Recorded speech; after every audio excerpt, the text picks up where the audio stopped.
하루를 살아가는 아침 묵상. 그럼에도 기쁨으로 시리즈 세 번째. 오늘의 본문은 빌립보서 1장 27절에서 2장 4절입니다. 여러분은 오로지 그리스도의 복음에 합당하게 생활하십시오. 그리하여 내가 가서 여러분을 만나든지 떠나 있든지 여러분이 한 정신으로 굳게 서서 한 마음으로 복음의 신앙을 위하여 함께 싸우며 또한 어떤 일에서도 대적하는 자들을 두려워하지 않는다는 소식이 나에게 들려오기를 바랍니다. 이것이 그들에게는 멸망의 징조이고 여러분에게는 구원의 징조입니다. 이것은 하나님께서 하시는 일입니다. 하나님께서는 여러분에게 그리스도를 위한 특권, 즉 그리스도를 믿는 것뿐만 아니라 또한 그리스도를 위하여 고난을 받는 특권도 주셨습니다. 여러분은 내가 하는 것과 똑같은 투쟁을 벌이고 있습니다. 여러분은 내가 그렇게 하는 것을 보았으며 내가 그렇게 하는 것을 지금 소문으로 듣습니다.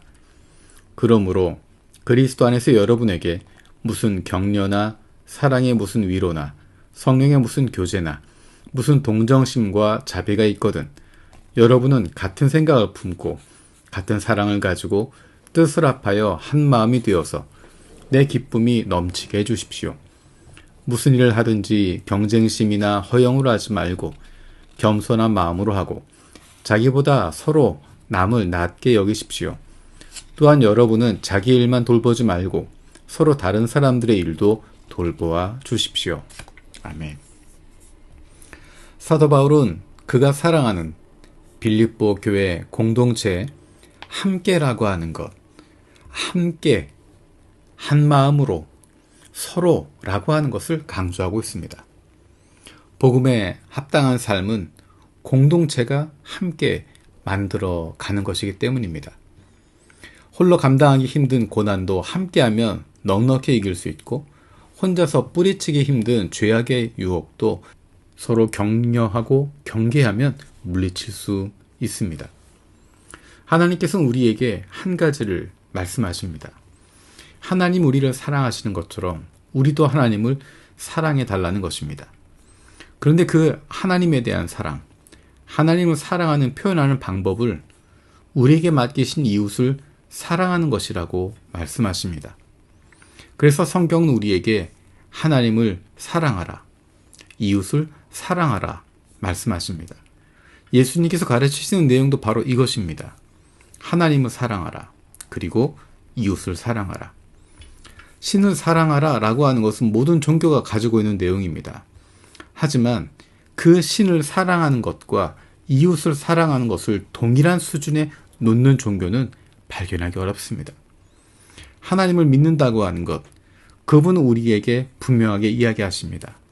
하나님을 사랑한다면 하나님께서 맡기신 사람들을 사랑하라는 것입니다. 하나님에 대한 사랑이 그것을 통해서 나타난다는 것입니다. 하나님 우리에게 공동체를 만들어주신 이유가 바로 거기에 있습니다.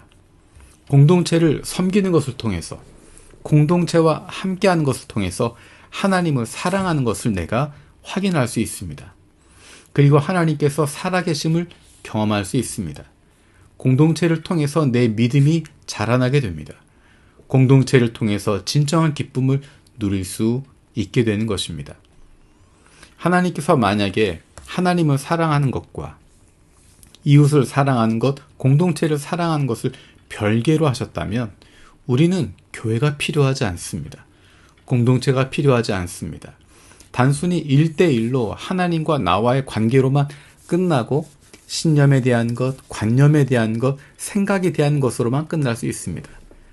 하지만 하나님께서는 우리에게 하나님에 대한 사랑을 표현할 수 있는 방법으로 내가 하나님을 진정으로 사랑하고 있는지, 내가 하나님의 사랑을 어떻게 경험할 수 있는지 우리의 공동체를 통해서 경험할 수 있도록, 실천할 수 있도록, 표현할 수 있도록 만들어 주시는 것입니다. 우리의 공동체는 우리가 만들어가는 것입니다. 다른 누군가가 우리에게 던져주는 것이 아닙니다.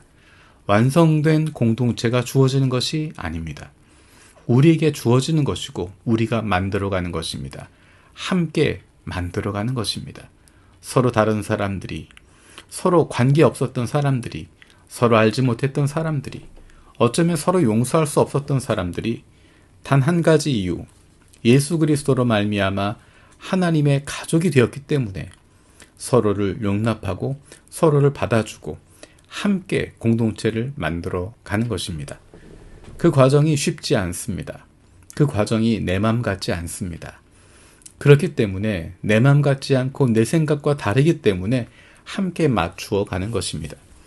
그 기준이 되는 것은 바로 하나님의 말씀입니다. 누군가 목소리가 센 사람, 누군가 기득권을 가지고 있는 사람, 누군가 주도권을 가지고 있는 사람에 의해서가 아니라 하나님의 말씀에 비추어 보는 것입니다. 그래서 날마다 하나님 말씀에 귀를 기울이고 그 말씀이 무엇인지를 찾으려고 노력하는 것입니다. 하나님의 말씀 안에서 하나가 되어가는 공동체, 거기에는 노력이 필요합니다. 시간이 필요합니다. 눈물이 필요합니다. 땀이 필요합니다. 우리의 땀과 눈물과 시간을 통해서 하나님께서 아름다운 공동체를 우리에게 허락해 주시고 그 공동체를 통해서 마음껏 하나님을 사랑하고 이웃을 사랑하는 기쁨을 누리게 해 주실 것입니다. 살아계신 하나님 감사드립니다. 우리에게 믿음의 공동체를 주심을 감사드립니다. 이 공동체를 통해서 하나님을 향한 우리의 사랑을 실천하게 하시고 확인할 수 있게 하시고 우리를 향하신 주님의 사랑을 경험할 수 있게 하여 주옵소서. 주님께서 맡기신 이 공동체 눈물로 땀으로 기도로 섬길 수 있게 해주시고 공동체를 통하여 기쁨을 누리는 저희들 되게 하여 주옵소서. 감사드리고 예수님의 이름으로 기도드립니다. 아멘.